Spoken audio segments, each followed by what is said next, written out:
Hi and welcome to Rajathi's Family Kitchen. அனைவருக்கும் வணக்கம்.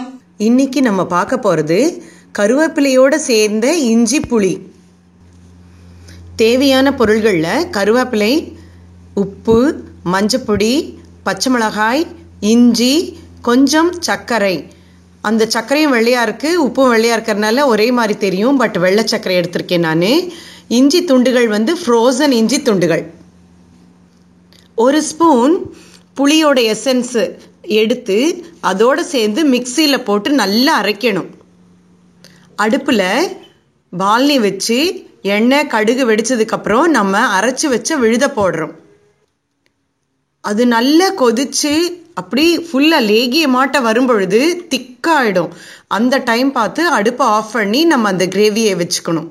கருவேப்பிலை இஞ்சி புளி ரெடியாக இருக்குது. இதை மோர் சாப்பாட்டுக்கு ஊறுகாயாட்ட தொட்டுக்கிறதுல அவ்வளோ எக்ஸலண்ட்டாக இருக்கும்.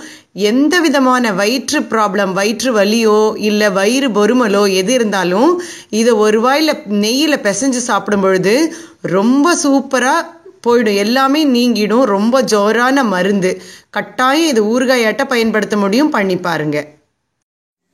Thank you for watching our show and do subscribe to our YouTube channel. நன்றி.